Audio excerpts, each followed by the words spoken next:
Well, welcome all of you on this slightly gray and dreary Tuesday morning here in Minnesota, at least. For those of you that are not in Minnesota and you have a nicer day than we are having, send me a plane ticket. I'm Erin Hargrove. Nice to meet and have some new faces and some new names for today's Lakeside Chat. Today's Lakeside Chat is the culture shock. And did I just lose? Oh, okay, good. We're good. My screen went out for a hot second. The culture shock, the science and art of strategic hiring. I'm really excited because I get to do this with not just a amazing human that knows this topic and lives this topic, but somebody who I now can call a friend and coworker. And my screen keeps going out, so hopefully that is not an issue on your end. Amy, so we're going to learn more about Amy here in quite a bit. You're going to learn a lot more about Amy here in quite a bit, and I want to introduce you to the rest of the Lakeside Chat family as well, Amy. So, but before we get started, I always have to kick these off with a bit of like your, think of it as your do. You're getting like the blurb at the end of at the beginning of the event. But rules of engagement for today's event. For those of you that are new to Lakeside Chats, one, welcome. And two, this is just a bit of the kind of the housekeeping as well as what I would say is sort of our ground rules. One, as a reminder, these sessions are publicly recorded. So again, they will be available for you to revisit, open, rewatch for future viewing on the Lakeside Chat web or on the Lakeside HR Group website.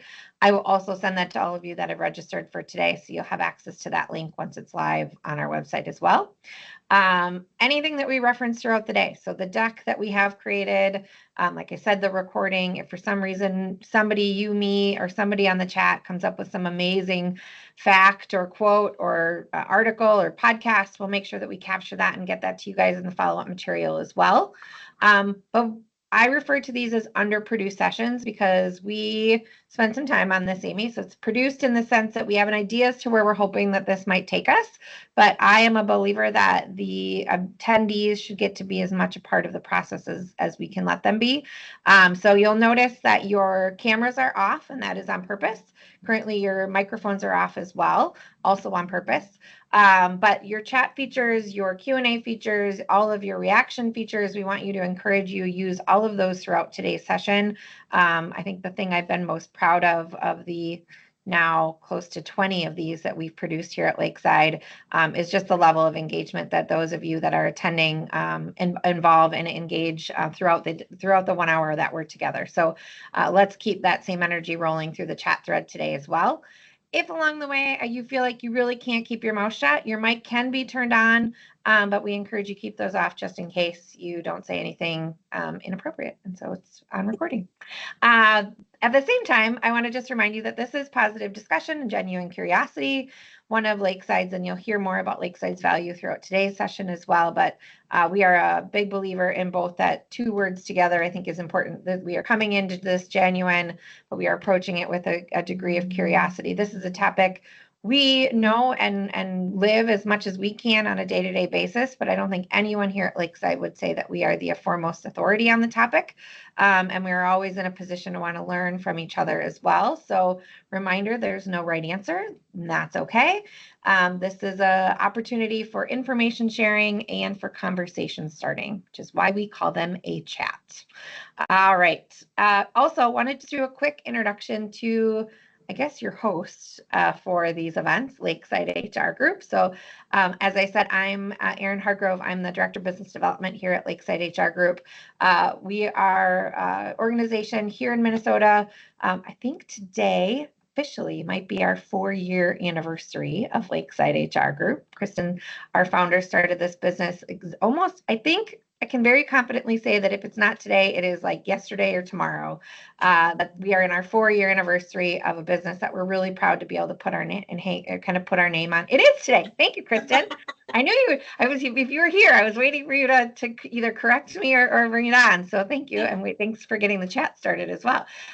Mission of the company is to strengthen small to mid-sized businesses through personalized recruiting and HR consulting solutions. Throughout today, you're going to hear about how we're doing that from both sides. Our vision, it's my favorite word to say, is that we want to be the instinctive choice. So when we say instinctive choice, we recognize that we might be able to help you when it comes to, again, recruiting or HR consulting. But if you have a question and you need a starting point, we want to be that starting point. We want to be able to help you and connect you accordingly. we're going to spend a lot of time talking about our values today, and I'm not going to belabor them, but just so everyone knows going into it, we live and breathe by these values as much as we possibly can. We are genuine. We are curious. I've already told you those two. Our favorite one to say is we are scrappy. If you ever want to hear the whole story about Scrappy, we'd be happy to tell you about it. And then last but not least, we are value adders. But like I said, I am the mouthy one of the two of us. Amy will prove that she can also be mouthy. I have no doubt here in a minute. But I want to introduce you guys to my new colleague, Amy Toppen, who is our principal consultant here at Lakeside HR Group. I say newest because she starts June. Amy, is that what we have a start date? Yeah, that is. June Yeah, correct. Start date here at Lakeside. But let's not go into headshots and bios. Let's actually jump right into your career path. So Amy, I want you to introduce yourself, and I want you to introduce yourself through the lens of today's topic, but also through your in particular journey. Yeah, thanks. I am the newest team member here at Lakeside, and how exciting, the 4th anniversary of Lakeside. And in my role as principal consultant, I wear a few different hats. I get to collaborate with Erin and the leadership team as we grow HR consulting. I get to stay in action as a consultant myself, and then also advise and guide our consulting team as they do their incredible work with our clients every single day. And when Erin invited me to talk about culture, whether it be hiring or retention through the entire employee journey, it's a topic that's near and dear to my heart. And at nearly every stage of my career, I've had the opportunity to learn what culture looks like in practice. And sometimes that's really great, and sometimes it hasn't been all that great, but learnings nonetheless. And so I'm not talking the light and fluffy version of culture, but really the type of culture that drives performance, that drives purpose. And so as we were thinking about an introduction, I thought I'd take you through this little journey, this arc of my career. And so those headlines really started, my parents were entrepreneurs. And so way back when in 1993, my parents started a business with my grandparents. There were 4 employees. And by 2000, they had grown that business to over 150 employees in 3 locations. And so they really demonstrated to me the cultural value of integrity, right? You show up every day and you do what you say you're going to do, promising a group of employees to show up and to be who you are. And so that has always stuck with me throughout my career. I had just the luxury of meeting Elizabeth and Julie, the founders of SoulCycle. If you were not familiar, indoor cycling phenomenon. I joined at 7 studios, grew that to 92 studios. And really the cultural importance of community, right? Of building a brand based on energy and belonging. And that's both on the customer side and the employee side, right? Taking people, putting them together in this dark room, loud music, endorphins, workouts, mantras, all of those things, the shared experience. And so building a brand on that. And then I went to this dental startup called Tend, which is really interesting, but using experiential design as a cultural pillar to turn an experience both for a customer and for a practitioner, a dental practitioner, to turn that experience upside down. So thinking about ownership from a dentist who's coming out of dental school with a lot of debts and their path to ownership, unless they're going into a family practice, that pathway is really, really long and really difficult. And a consumer too doesn't necessarily like to go to the dentist. So thinking about hospitality and cool experiences in dentistry, and those cultural touch points to make that fun and exciting. And then most recently, joining Lakeside. So moving to Minnesota, being introduced to Kristen and the team here. I'm a big believer in personal values, clearly, and values within an organization. And so Erin introducing our 4 values at Lakeside of genuine, scrappy, curious, and value adder. They all really, really speak to me personally. Curious is and always has been one of my personal values. And so I connect with them on so many levels, and the work that we're doing internally as we grow Lakeside, but also the work that we deliver to our clients. Having those at the heart of what we're delivering is it's fun day in and day out. So that's a bit about me and my career along the way. There's been some other stops, but certainly all of those really culture infused. Yeah. Well, I love that. And I want to continue that conversation with our group as well, because I think what you've just explained, I think is probably not, I mean, I think all of us in some way, I think maybe I would say, having heard your story, I think that there's this, you're so grounded in the concept of value and how values show up in both places, right? In your work and in your day to day. But I think for the most part, all of us have had some experience of how culture has shown up in our career arc. And so I'm going to ask that question to the group. So how, for those of you on today's call, our first intro call to get you guys engaged and talking, is to talk about how culture has shown up in your particular career arc. I also want to just say I am the weirdo that likes to go to the dentist. I am one of the very weird people that tell myself, this is the cleanest my mouth is going to be for 6 months. I'm going to enjoy it. Like, I'm just going to go in with that mindset. So I always think it's funny when I hear people that don't like to go to the dentist, because I love the dentist. I've never had a cavity in my whole life, so I too enjoy the dentist. It makes Bryce, my husband, doesn't ever had a dentist either. Yeah, and he goes, I am like, it's like this pride element that I feel like if he ever had one, he would never tell me anyway at this point now. I would like to say, in the vein of culture showing up in our career arc, the one thing, and you talked about your story here at Lakeside. I think for me, my story started before we had those 4 values. So being at the front of the conversation, I think to me is going to be a part of my career arc that I will keep and save and hopefully have with me for forever, around the idea of getting to start with a company and then immediately be at the table of being able to really unpack what are the values that we have, with, kind of in the short term, who do we want to be? Who are we already intrinsically? How are we already showing up? And then being able to be at the forefront of writing those 4 values on the wall, to me has just been, I think, one of those career experiences that I will forever lean into. I can also remember having to do, in my prior life, having to lead new hire orientation from the HR lens, and having to do and create exercises around value stories. And that's where I leaned. My other word that for me has sort of become a value word that I learned at a workplace, kind of learned and sort of knew what it was to a different level, is the word candor. And candor has now become one of my intrinsic values that I will tell you I took from one of the organizations that I previously worked with. All right, we've got a quiet room today, Amy. Nobody's got conversations around where culture has shown up in their career arc. I feel like I want to start volunteering some of you, because I'm looking at the names of people who are here today, and I know that you have moments that you might, okay, thank you, Ray.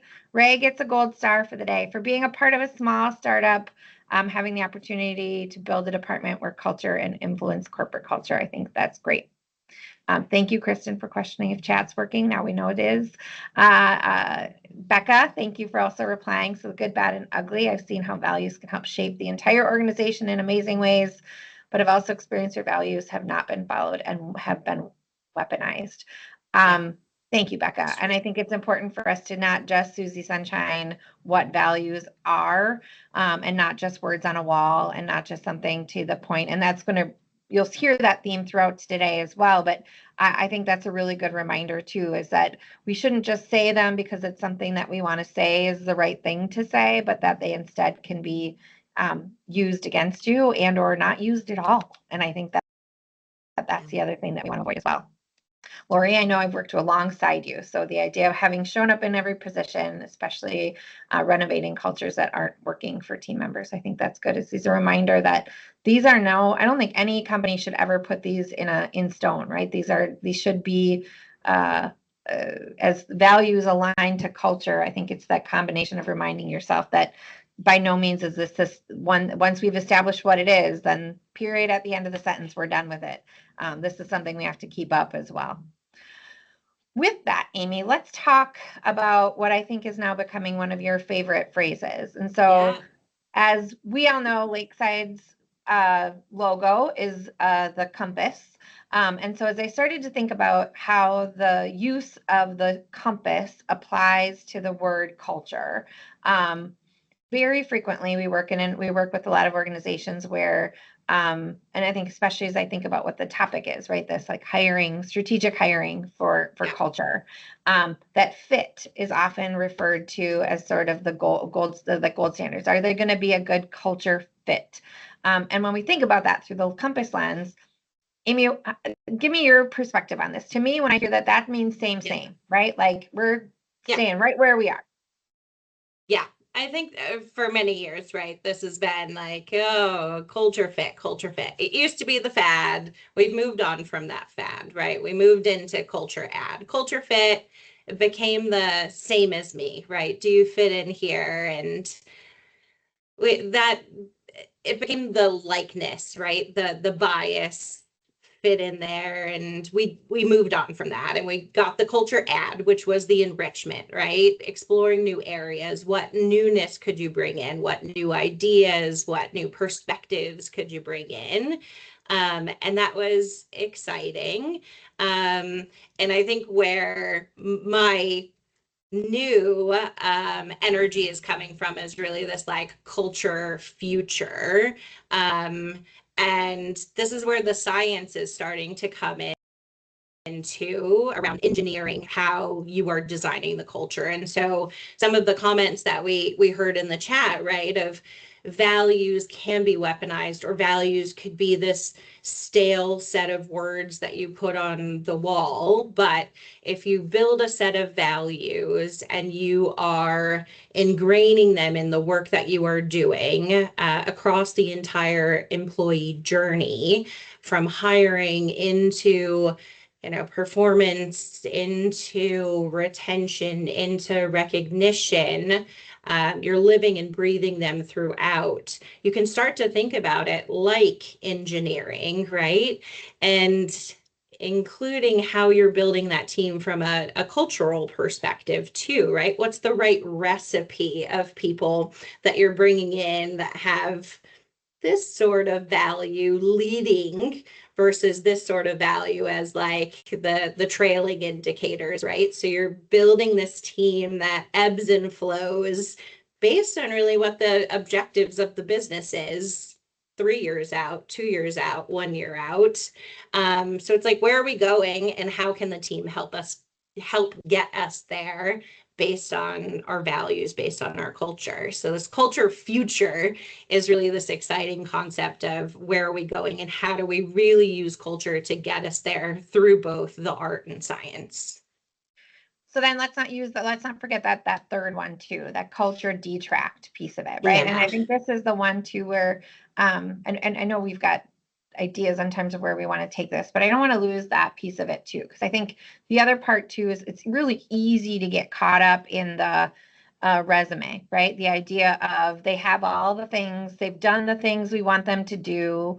They might be even culture future mindset, right? They might have the things, the skill set that we know we're gonna need, but this is where that value conversation to me plays into it too, is the idea of they might have all of that stuff, but if they aren't going to fit or they're going to actually impact negatively the rest, what's already in place, that has to be considered as well. Amy, what experience have you had on that culture detract side as well? Yeah. I think the culture detract side, I have generally seen it happen when you're not willing to hold true to what your values are, right? When you see someone, and I commonly see it at the very the very high executive level, right? Someone's skill set is just so beautiful, right? Their experience is just top notch. They went to the best schools and they were at the best brands, and you just possibly could not want to have them on your team. They're going to take the company to the next level. However, they're going to be a bull in the china shop, right? They are going to come in and it is not going to work well. And you know that that's going to happen, right? You see all the signs, you see all the red flags, you know that based on the values that you are trying to build within your organization, that it's going to go awry. I think that's when I have seen it the most. And it happens really quickly, right? That leader comes in and just very quickly creates an earthquake, and things go awry just as you would have expected it. Could it happen at every level of the organization? Absolutely. But I think that's you and I, in talking in preparation, and you promised me I could say it right, is the reference to a book called the No Asshole Rule. A great book as you're thinking about hiring teams or putting teams together, right? What are you willing to accept and not accept as you're building those teams? And I think that's where the culture detract, where I've seen it come into play most often. I want to call out that from two sides though, right? I think sometimes we assume culture detract means they're an asshole, right? Like, I mean, I feel like we'll just continue down that path, right?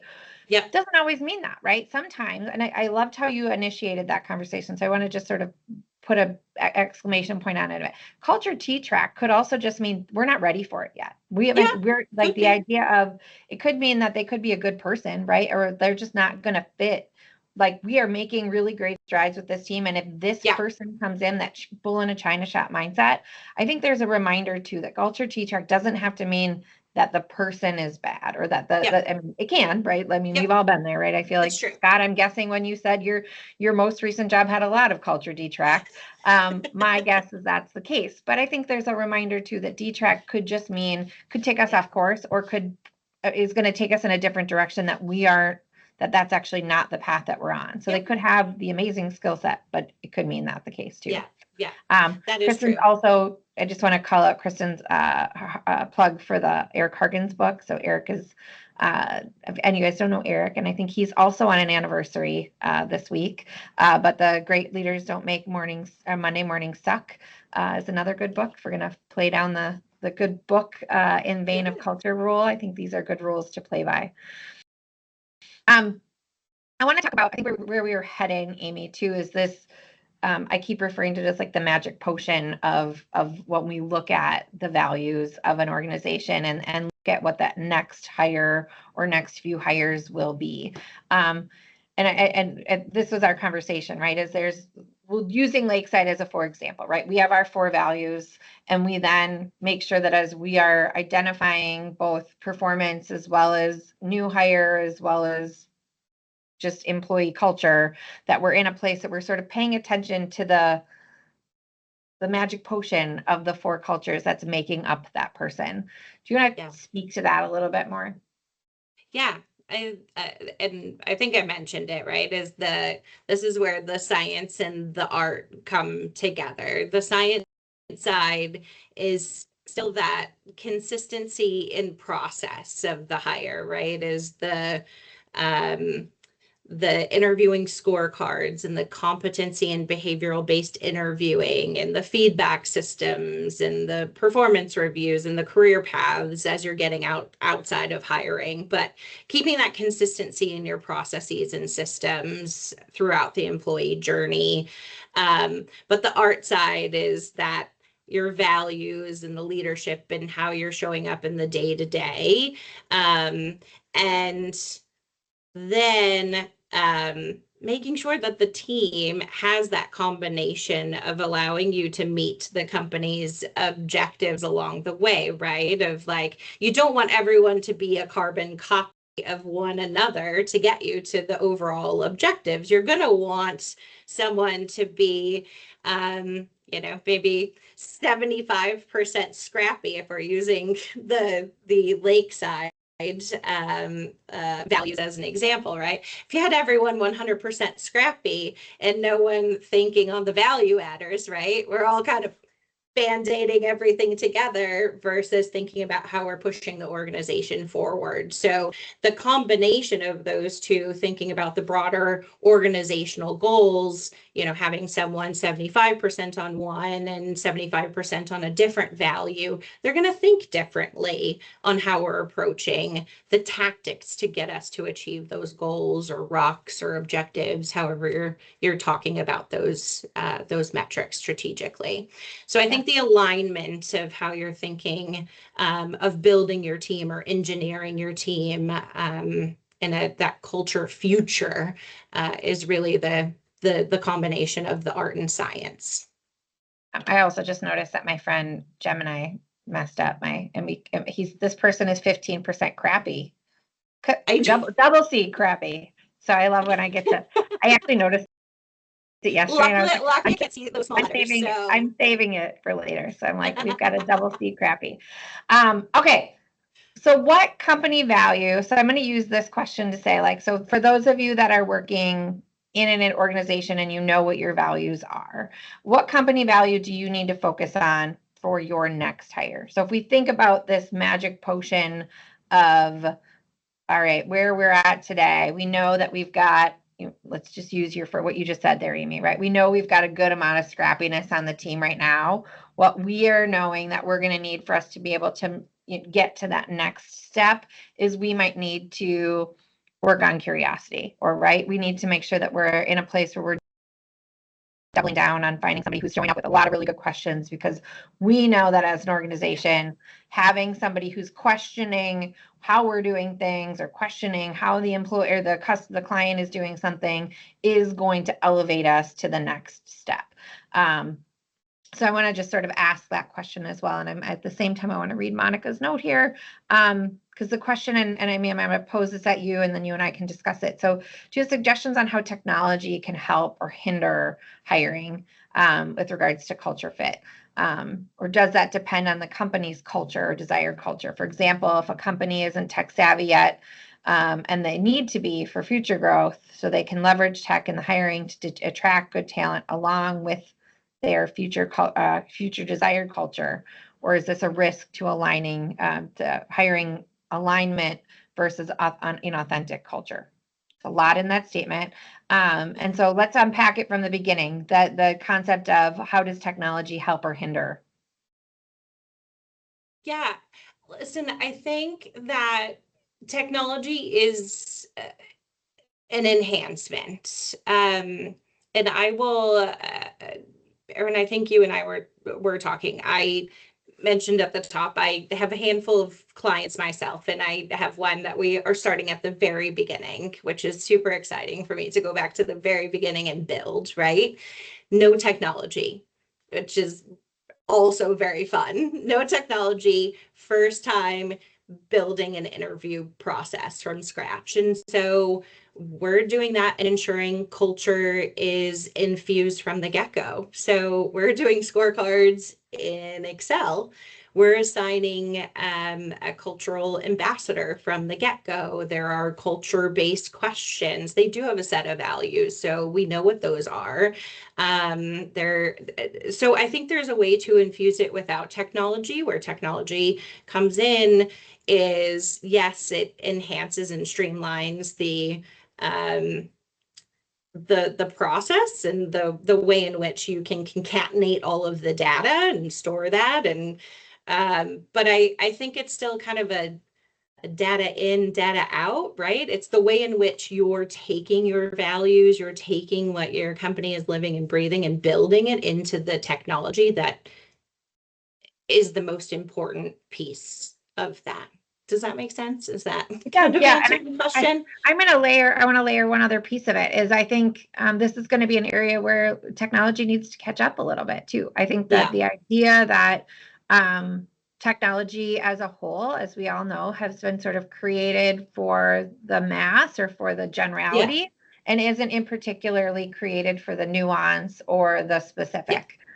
which it's hard to do, right? It's a hard thing. But as we know, I mean, if you even go to my Gemini statement there too, right? The idea that what AI is probably going to allow us to do is get better is I think we're going to start to see evolution happen within technology where we're actually in a place where we're starting to feed the systems. The systems and the processes can still stay linear or still stay structured, but the output of what you're trying to get to can feel a bit more, it's going to allow for a little bit more fluidity. And my guess is technology is still catching up to be in a place I haven't seen, candidly, I will tell you, I haven't seen technology show up with the idea of being able to nuance itself to the culture or to the values of an organization. I think we're going to get there. I think it's one of those opportunities that we see where as we're starting to see how AI is showing up in a world where it's starting to get more comfortable and more familiar, but yet we still need that automation.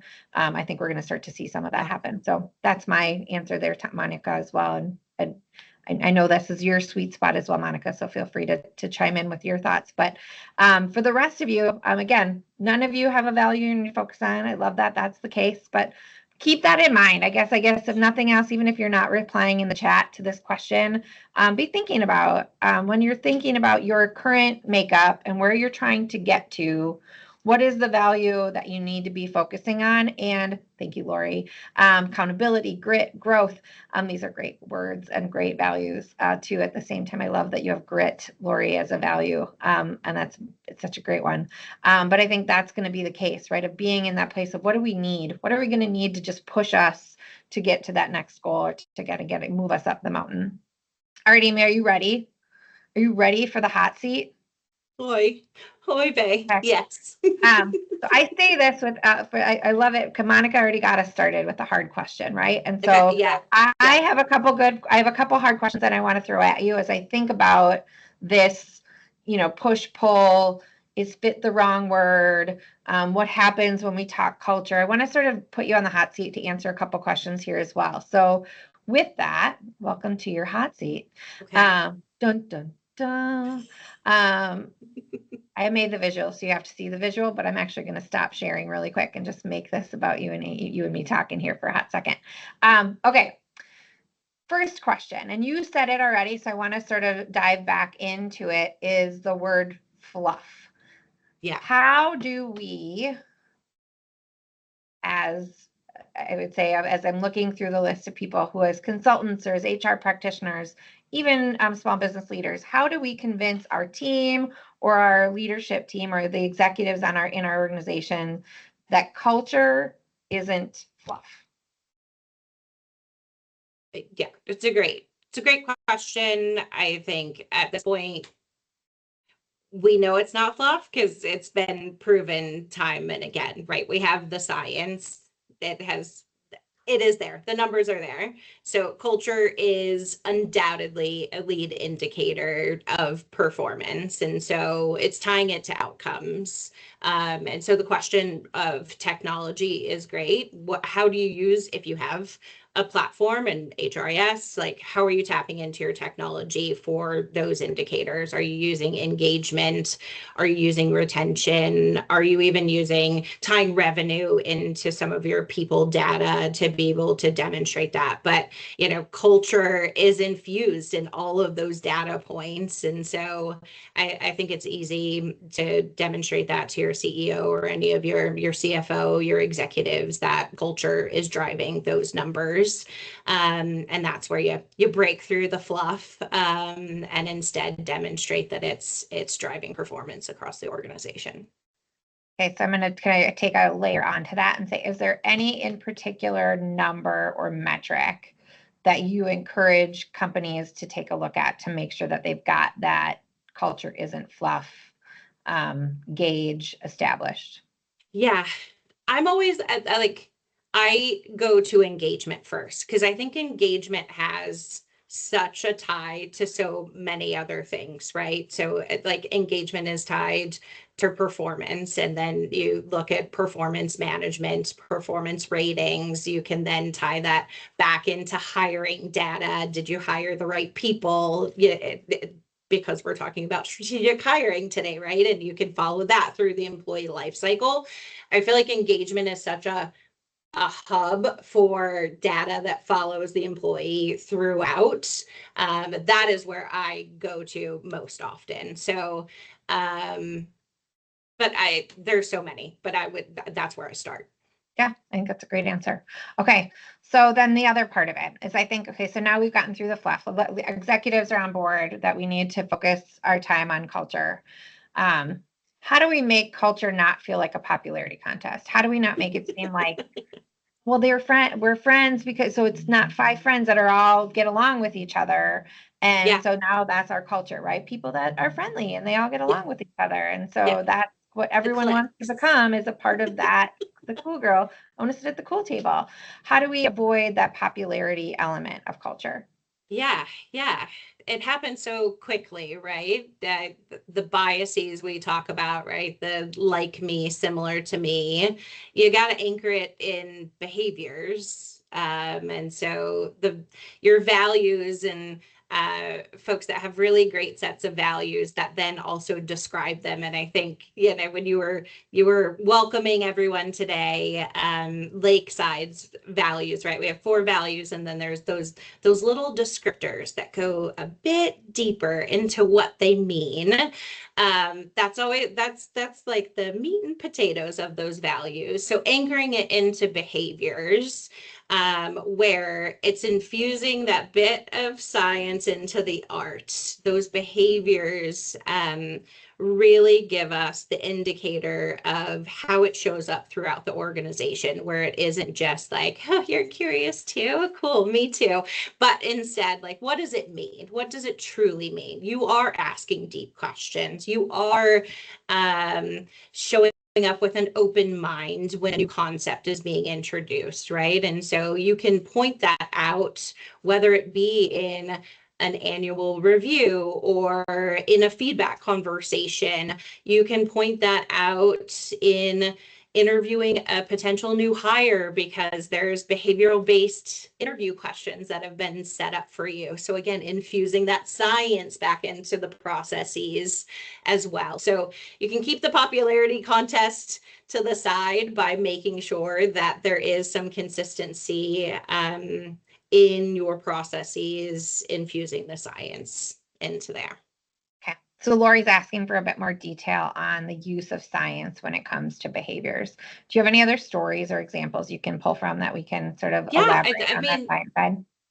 I would just use like if we're talking about hiring, right? It's the behavioral based interviewing question. So using curiosity as an example of a lakeside, right? What questions am I going to ask to tap into um, someone's curiosity? I'm just trying to think off the top of my head of Erin, tell me a time about a time that you had to lead a project, and you're gonna tell me. I mean, actually, we'll just do it. Erin, tell me about a time that you led a project in your last role. Oh gosh, do you really want me to? I mean, we could go Yeah. down this path and I mean, answer. I'm in the hot seat. You're in the hot seat now. Bring it. I didn't know. I like that the tables are turned. A project I've had to lead, I would tell you, and even I'm going to go with what we're doing right now, right? The idea of the Lakeside chat piece of it, right? Where curiosity for me shows up in producing, where are we at 20 plus of these events on a month by month basis, is there's an energy element to making sure that we're showing up with that level of genuine approach of who we are. And then to me, there's this like, what is the world curious about? Like what are the conversations I'm having when I go to events? What energy am I seeing that people feel like they want to be a part of a discussion on that place? And then how do I turn those conversations that I'm having sort of offline into this online experience? To me, that's going to be an example of where I would say I've had to put that into play in my Erin made most it really recent role. easy on me by like answering the question very specifically. But in that case, like the science being, right, like there are a set of questions that we have designed to hit on that very specific value, right? We know we're interviewing for curiosity. We're going to ask that behavioral question. So I did a really poor job of role playing in that, and Erin did a perfect job of giving me the very specific answer that I wanted there. But the science being, again, the structured interviewing, we know what we want to ask. We are going to ask consistently every candidate that question. So there is fairness, there is equity in our process. We're scoring fairly across the board of all of those candidates as well. If we're using technology, we're also relying on that to give us the data to be able to make a decision at the end of that process. And that's all measurable in the end. Yeah, thank you, Amy. Okay, so then let's think about the applicant, and we talked about it through the lens of they have all the experience, they've got the amazing resume piece of it, but let's just even talk about the skills. I mean, so the resume is one part, but what if they show up and they've got every skill you know that you need, but you can tell just based on the conversation let's do the other way. I'm gonna switch it because we actually kind of already talked about that one. I'm gonna switch it and go the other direction. Let's go. They have all the values. They show up. They are super genuine. They check every box when it comes to the value side of it, but they might not have all the skills you need to push the envelope forward, right? There's this element of values this art and science of culture has to be a part of it, but we can't forget that they have to be able to still do the job. Yeah. And so is that one of those situations where you go into that you can train it, or you can, Yeah. like, what exercise how do you sort of establish the lens of, great, they'd be awesome for the culture. We think that they are totally our culture forward where we're at, but I'm worried they can't do X, Y, or Z. Yeah. It depends. It depends on what X, Y, or Z is. Is X, Y, or Z brain surgery? Probably gonna say no. Is X, Y, or Z something that is easily coachable, easily teachable? Then maybe, right? Like there's a balance there, and that's a decision that a hiring manager and their HR partner is going to have to make, right? But in a prior life, and you can probably deduct what brand this was, um, that sort of hire that was high on values and maybe lower on skill set, we would have called them the party starter. Guess what brand?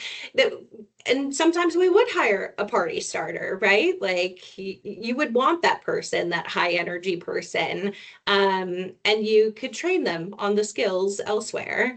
But in a lot of times you don't have, especially in like our clients' world, we have small teams, they're stretched thin, they're working really hard. Do you have the bandwidth to be able to get someone up to speed?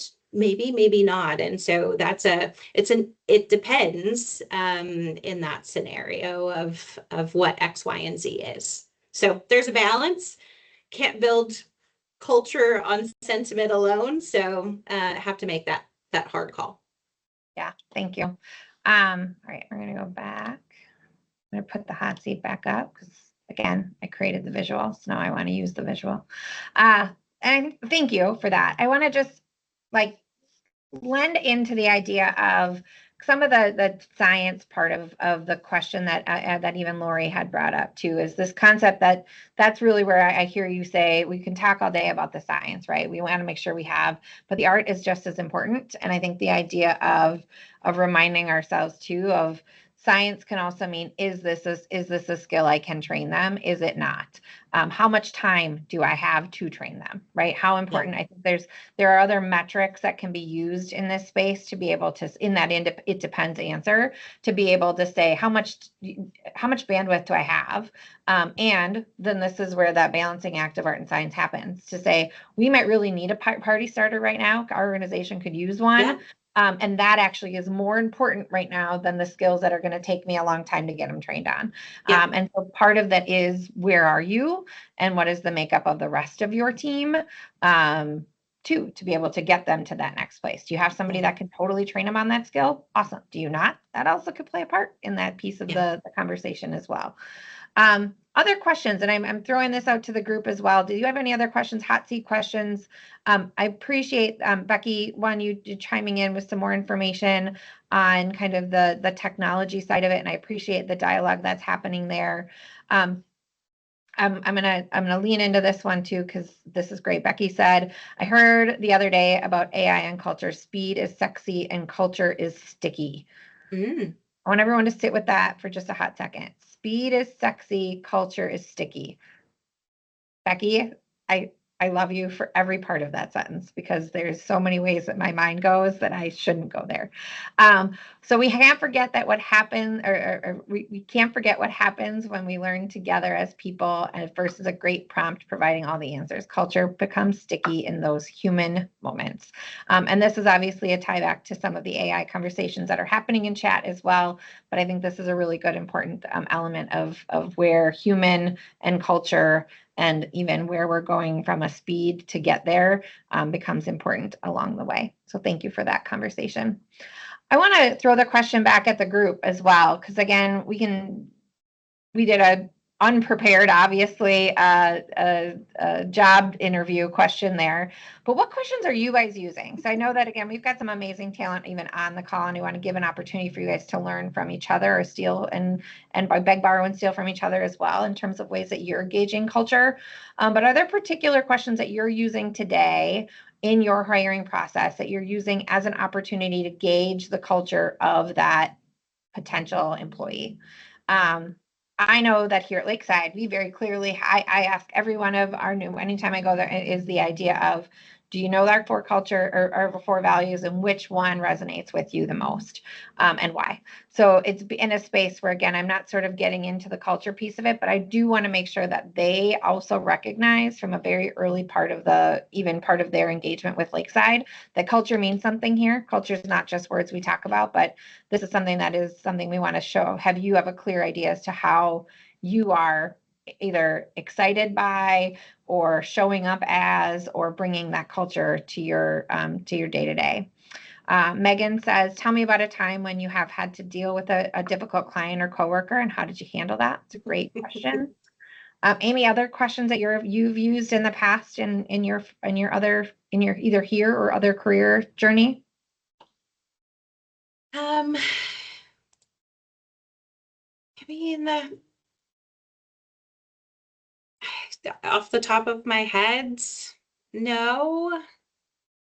Okay. I feel like I'm a very conversational interviewer, so I feel like I go with the flow, in terms of how someone has taken me in a direction. So I don't off the top of my head, no. Right. So I'm going to throw some of these ones that are out here. What gets you excited about coming to work? What are people talking about when I'm not around, which I think is funny.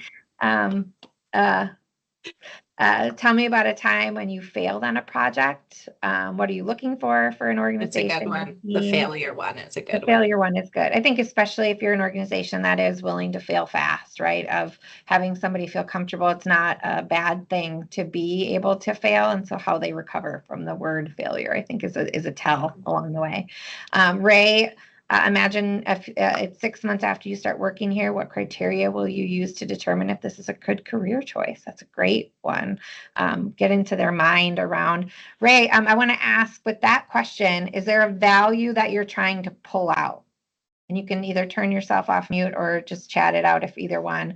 But based on that question, is there a value that you're trying to sort of dive into? Everyone watches the chat like it. I'm just curious if it's just to see if longevity is important, if the idea of like tenure is important in that space, or if it's the idea of what are they looking for in work. And Ray, you can chat me offline, and I will put it as a secret question at the end of the follow-up materials. If everyone's paying attention, you'll get it in the follow-up material. Not a specific value, but it is important in the workplace success manager. Great. Awesome. Well, I want to talk just a little bit here at the end about how we at Lakeside, and Amy, I look to you to sort of tie back some of the stories you've had in the few months that you've been here as well. But where Lakeside is doing this, because we recognize we're in sort of we're kind of that third party when it comes to a lot of this space, right? We as an organization have to be really committed to what our values are and really aware as to what the culture is looking like here internally. But at the same time, we are oftentimes working on behalf of someone else, right? Our recruiters are out there helping fill roles through the lens of culture. And so we have to get up to speed with not just Lakeside's culture, but we have to get up to speed really quickly with what the culture is that's happening within the organizations we're supporting on the recruiting lens. And then even on the our consulting side, right? We have to be in a place where, I mean, Amy talked about it, right? The idea of starting with brand new company who doesn't have all of the HR bells and whistles or doesn't have the infrastructure in place. But if you're going to start building it on behalf of them, you need to be in a place that you've got their understanding and sort of some gauge on what they're hoping what their culture forward goals look like, as well as what those values words are, both in the big and in the meat and potatoes, as Amy referred to it as well, on the flip side. So when I think of how Lakeside shows up for our clients, genuine, is that we're in the place where we're helping companies define their culture. And Amy, I think you talked about that, and I want you to sort of dive into it and live the culture and not just give it a name. So Amy, do you have a good example? I know you have one that you've been working on right now, and you don't have to say the name of the client, but where do you feel genuine has shown up in the work that you've been doing in that space right now? Yeah, I mean, I think it's across the board with each and every client I'm working with right now. And they're all at different stages, right? I have a client that's 80 plus years in operation to one that is brand new. And so each one is at a different point in their journey, but even so, their culture is evolving. It's either new or evolving. And so I think they are each in the stage of genuinely wanting to engage with us to figure out the right next step. And so that's exciting to build with them along the way, no matter at what point they are. And it looks different and it's fun. And you said not just name it, Yeah.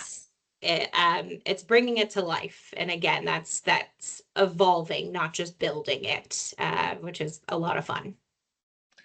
So curious is, again, we're in a place where we have to make sure we're asking better questions to uncover alignment and opportunity. And I hear our recruiting team do this on a regular basis. Obviously, it's the conversation we're having in the chat around what questions do you ask to identify culture, but then it's what are all those additional follow-up questions that you need to take it in with it, and that showing of kind of that quick pivot around how do you be curious about the potential candidates you're talking to on a day-to-day basis and how that continues to show up. And I think it's exciting to know that this is our value, but this is a value that immediately translates, especially as I think about it in the lens of, as I think about it through the lens of our recruiters ask questions. That's what they do for a living, is ask questions of the employees that they're working with. And obviously our consultants are asking questions too, but I just think there's like this immediate tie here in terms of what they're expected to do on a regular basis.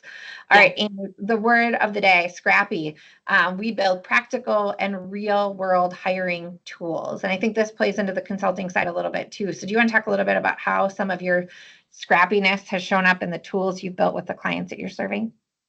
Yeah, and they too can look different, right? And the question of technology and how it fits in, it can be we're not in a place right now to invest in technology. And so how do we build with what we have? And that is Excel or Excel and QuickBooks, and we can put that together. Or, let's go through an RFP for a PEO, or we're ready for the next stage of building a tech stack. And we can do it all, which is great. We're meeting our clients with where they are at any given point, and we're also able to grow and scale with them too. So Scrappy can look like a lot of different things at different times, and it's not always static either, right? And I think that's an important thing to call out. It's a point in time. and you don't want to get stuck there either. And I think coming from like the startup world, in the VC backed startup world especially, you can get stuck there, right? There becomes this circle reference error. You always got to be scrappy. You always got to be scrappy, and it's a great value to have, but you want to get scrappy while thinking about the future, right? How do you invest in your business to move to scale, thinking about the future? So that's, I think that's always in the back of our minds as we're thinking about our clients, of scrappy now, but how do we get to scale in the future? Yeah, I think that's a great call out. And then last but not least, value adders. This is, again, I always want to, like, I wish I had a cape. Like every time I say it, I want to like, I want to have my like VA value adder cape.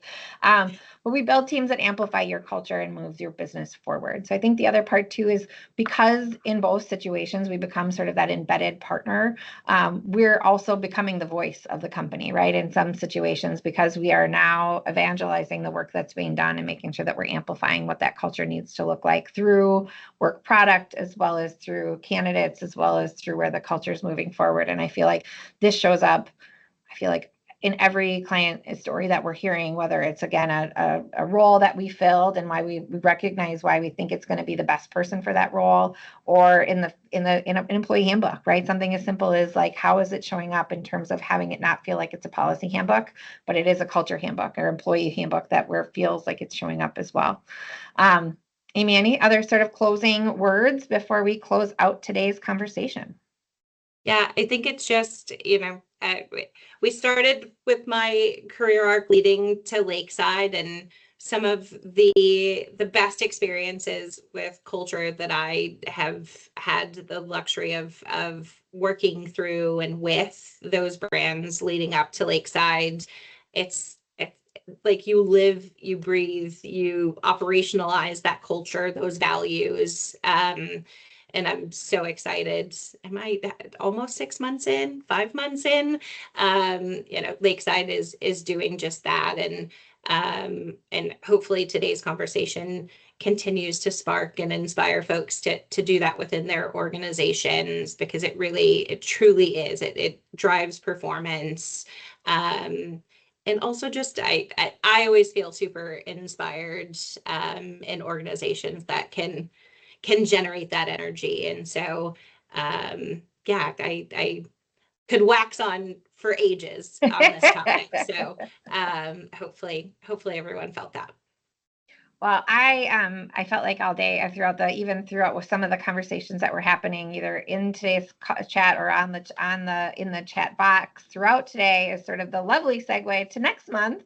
So thank you. First, I want to just sort of pause and say thank you, Amy, for just the energy you put into this, the idea that you do, in fact, and it is not, I am not speaking in fluff when I say you have, to me, shown up as somebody from the very beginning, as somebody who shows up with the idea of living your values and being really committed and connected to what values mean to you in your own space, and making sure that there's like that conviction of self there, which I think is shows up as genuine at the same time. So I appreciate that about you, and getting to work alongside you has been a dream at the same time. So, but with that, I want to just remind you that we are not done with Lakeside Chats. We still have 2 more months of chats to look forward to. And I am really excited about what November is going to be.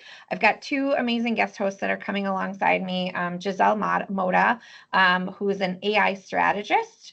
And she's the voice of ethical AI, which I think is the perfect marriage as we think of like AI and HR and the human advantage, right? We need to make sure that we're also looking at it through this ethical lens, and not just an efficiency lens. We also will have Christy Broom on as a second voice along with me, and she supports AI as a way to retain talent. She sees AI as an opportunity for it to elevate and not for it to replace, which is, I think, the big question is AI going to take all our jobs? And I think we are here to answer no and answer why in the November chat, and hope you will be back for that. So that will come in the follow-up material. And with that, everyone, we hit right at 59 minutes. You really can't, I can't do this feel like we've got this thing down. Thank you all for being here. Those of you that are here, as well as the AI notebots that were also on for today's call, which I always think is funny. And Amy, thank you again for being a part of it. We look forward to having some of you back in November, and we're really excited about December. So I'm just saying that because yeah, you're going to hear more about it if you come along board, but there's more to come. Thank you all. Have a great rest of your week.